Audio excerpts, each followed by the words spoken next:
이명기 선수가 팀을 찾았습니다. 하나 사인앤트레이드 뒷이야기. 그럼 권희동 선수는 어떻게 될까요? 또 보충 취재를 했습니다. 추신수 선수의 기자회견 해명이 됐다, 사과가 됐다. 여하튼 기자회견이 무산이 됐습니다. SSG의 미국 캠프에서 무슨 일이 있었는지 어떤 이야기들이 오갔는지 좀 알아봤습니다. 삼성 라이온즈 구단 유튜브 채널이 좀 변화를 앞두고 있다 그러는데 질문들이 좀 있어서 제가 좀 취재를 했습니다.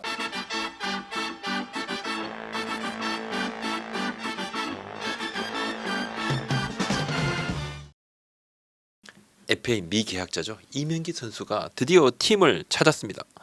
지난 14일 사인앤트레이드로 하나로 갔는데 하나는 내야수 조현진 선수 그리고 내년에 7라운드 지명권 전체 61번째 NC에 건넸고 또 이명기 선수의 원소속 팀이죠. NC는 이명기 선수하고 연봉 5천만 원, 옵션 5천만 원의 계약을 한 뒤에 하나로 트레이드를 시켰습니다.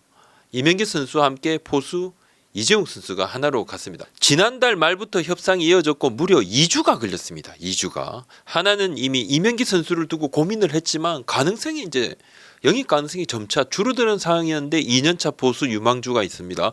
허인서 선수가 군입대를 하면서 이제 백업 포수를 찾아야 되는데 두루두루 보다 보니까 안테나망에 바로 이재용 선수가 딱 걸렸습니다. 그래서 눈여겨보고 협의를 하고 이 과정에서 이명기 선수까지 묶어서 트레이드 논의 진행을 하게 됐다. 그 이야기인데 하나 관계자 얘기입니다. 경기 후반에 풀어줄 베테랑도 필요하다. 이명기 선수가 경쟁이다. 우리 팀은 경쟁이다. 내부 경쟁이 좀 있어야 된다. 많은 선수에게 기회를 줬고 이제는 기회를 부여잡는 시기인데 누가 됐든 기회 부여잡아야 된다. 이명기는 고치 이제 2군 일본 캠프입니다. 고치에서 몸을 만들게 되는데 몸 상태에 따라서 3월에 다카마스 그러니까 2군 캠프를 고치에서 다카마스를 옮깁니다. 가거나 아니면 오키나와 고친다구장 1군 캠프가 있는 곳이죠. 오키나와 요것으로 올 수도 있다. 본인 하기 나름이다. 지금 하나가 애리조나에 있습니다만 고친다로 넘어옵니다. 하나는 카드가 맞아야 된다는 이야기를 많이 했습니다. 이미 계속 누굴 영입을 하든 만약에 사인앤트레이드다 그러면 카드가 안 맞는데 이야기를 어떻게 해요?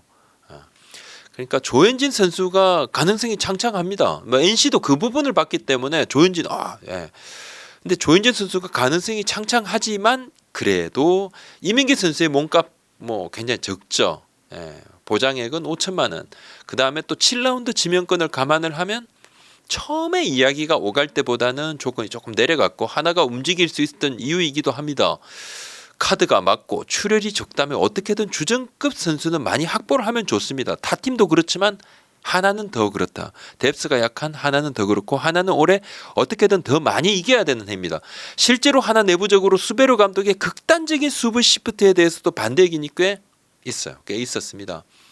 이 부분은 어떻게 보면 시프트 그러면 바로 수베로 감독 이렇게 수베로 감독의 대명사처럼 됐는데 투수에 따라서 뭔가 좀 조정을 하고 올해는 강도와 빈도를 좀 줄이는 방안도 이야기들이 나오는데 어떻게 결론이 나와야 되겠습니다. 논의를 할 겁니다. 지난 시즌에도 수비 파트하고 수베로 감독이 시프트의 강도 범위에 대해서는 좀 토론을 하기도 했습니다만 여하튼 의견이 조금 다른 부분도 있었고 결국 그래도 합의를 봐서 경기를 치렀습니다. 근데 수베로 감독은 시프트에 관해서는 굉장히 신념이 강합니다. 10원 경기를 기점으로 어느 정도 좀 정리가 될 것 같은데 한번 지켜보겠습니다. 이명기 선수 영입도 같은 선상에서 이루어졌는데 큰 출혈이 없이 실전에 도움이 될 수 있는 그런 베테랑 선수 영입을 했고 지난해는 이명기 선수가 좀 잠시 주춤했습니다만 올해는 다시 도약이 가능하다. 이렇게 보고 있습니다. 또 마땅히 하나 내부적으로 2번 카드로 쓸 수 있는 선수가 좀 부족한 것 아닌가 이런 이야기들이 많았는데 이명기 선수가 2번 카드로 상당히 적합하다 판단을 내렸습니다. 이 모든 논의 과정이 가능했던 것은 선수의 살 길을 터주기 위한 NC 구단의 배려 그리고 명분 찾기 이것이 있었기에 가능했습니다. 권희동 선수 얘기를 해보면 원래 하나는 권희동 선수에 대한 관심이 이명기 선수보다는 약간 더 처음에는 높았습니다. 지난해 12월 말까지만 해도 그랬습니다. 사실 NC와 하나가 권희동 선수를 두고 카드를 제대로 맞춰본 적은 없습니다. NC가 권희동 선수의 가치를 더 높게 평가를 하고 있었는데 그래서 처음에 나온 트레이드 카드 이야기는 권희동 선수를 두고 하나의 주전급에 가까운 선수가 언급이 됐었습니다. 잠깐 이야기를 두 관계자가 잠깐 할 때 뭐 깊이 들어가지도 못했습니다만 그래서 이야기가 사실 더 진척이 안 됐고 하나 역시 뭐 권희동 선수는 뭐 훌륭한 베테랑이고 또 베테랑 백업 뭐 1.5군보다는 분명히 뭐 1군에 가깝다. 주전에 가깝다.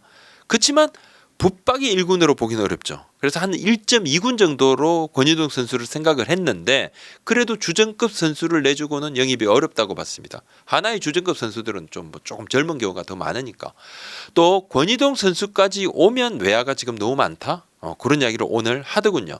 하나는 이제 보류 선수가 60명이 됐습니다.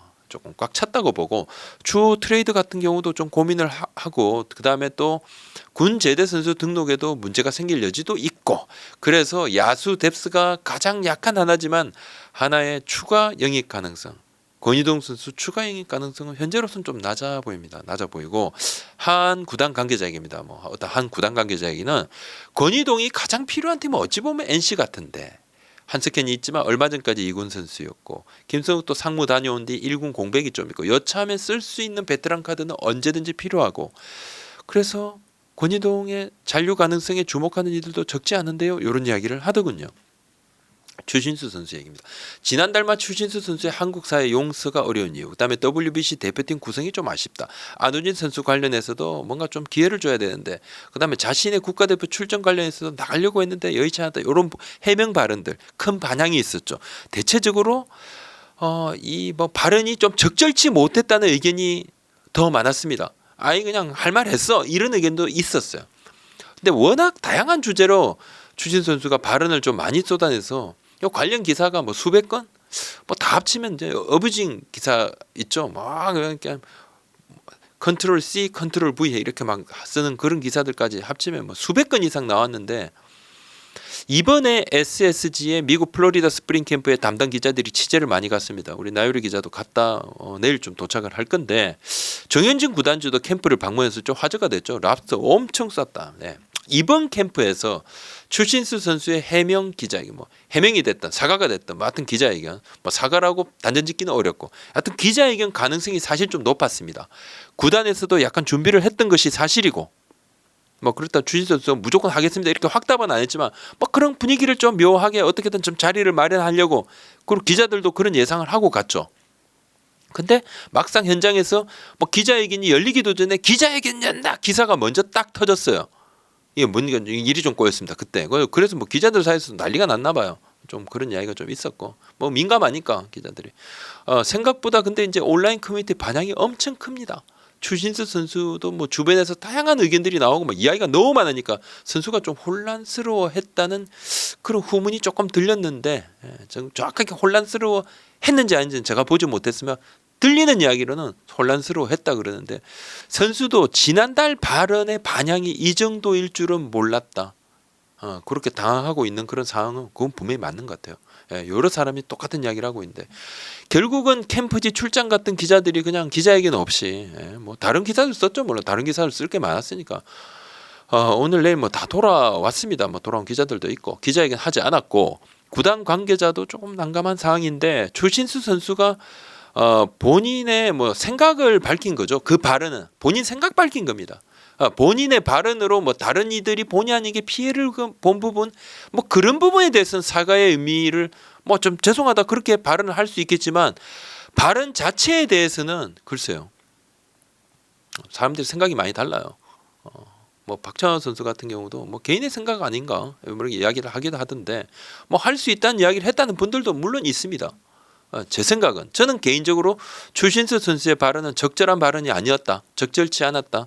그렇게 생각을 합니다. 제 의견은 뭐 1월 말에 얼마 전에 뭐 한 1, 2주 전에 제가 영상에 올렸죠. 충분히 그 영상에서 제가 하고 싶은 이야기들을 많이 했습니다. 여하튼 추신수 선수가 그렇다면 왜 해명이 됐든 사과가 됐든 진위가 잘못 전달된 것을 바로잡는 것이 됐든 공식적인 자리에서 이야기를 안 하는지는 왜 안 하는지는 저는 알 수가 없습니다.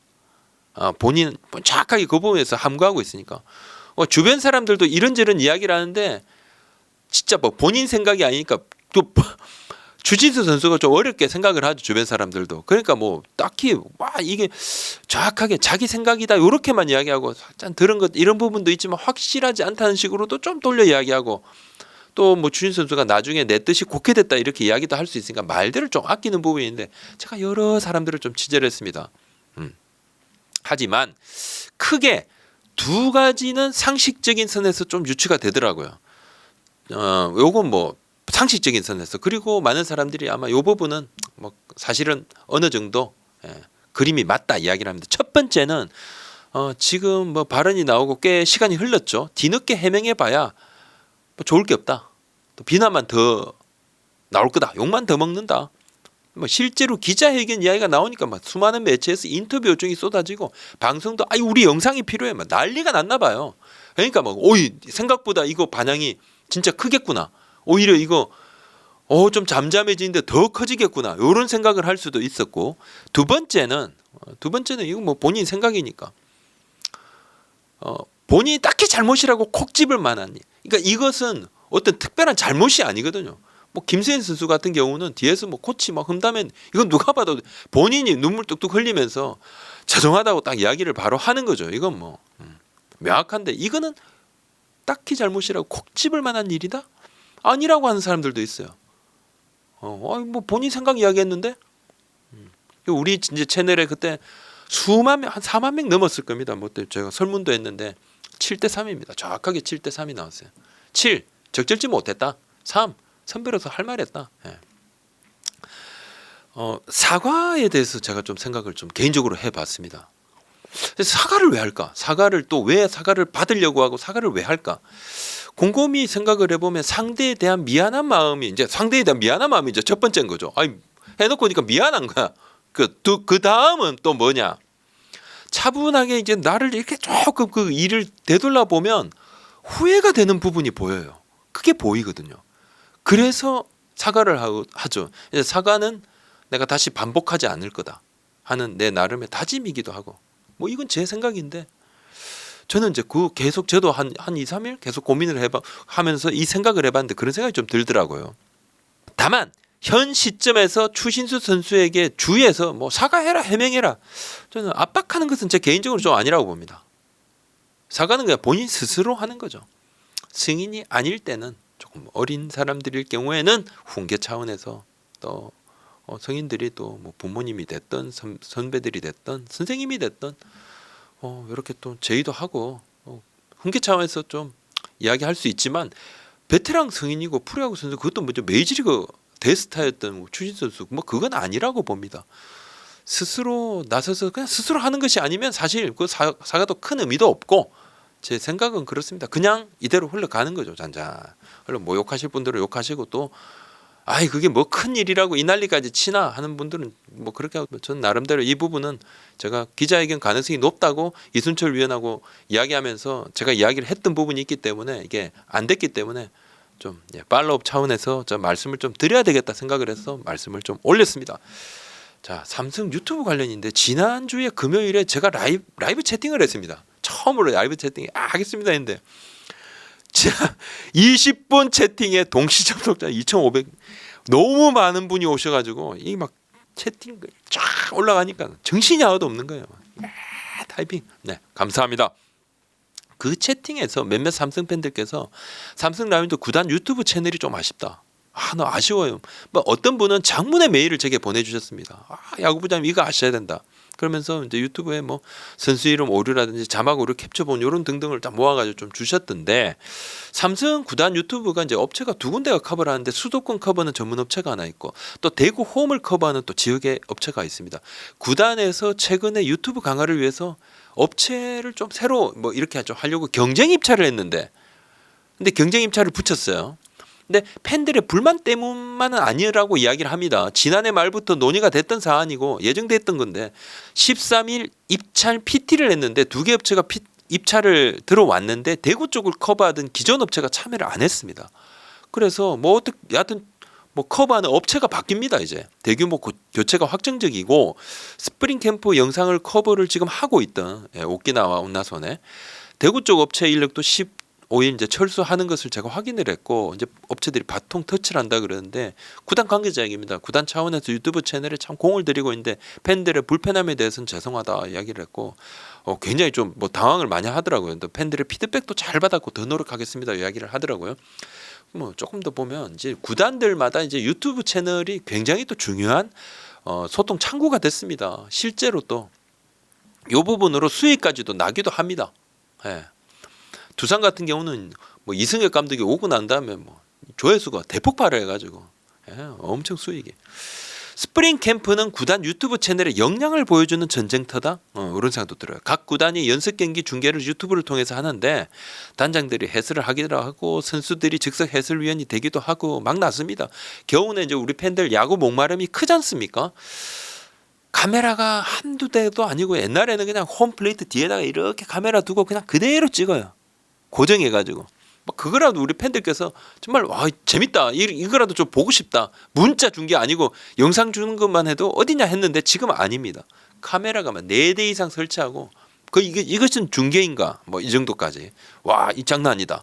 그러다 보니까 팬들끼리 우리 구단의 유튜브는 좋아 우리 구단 유튜브는 꽝이야 뭐 이렇게 막 비교하니까 그 비교를 구단 관계자들 다 알죠.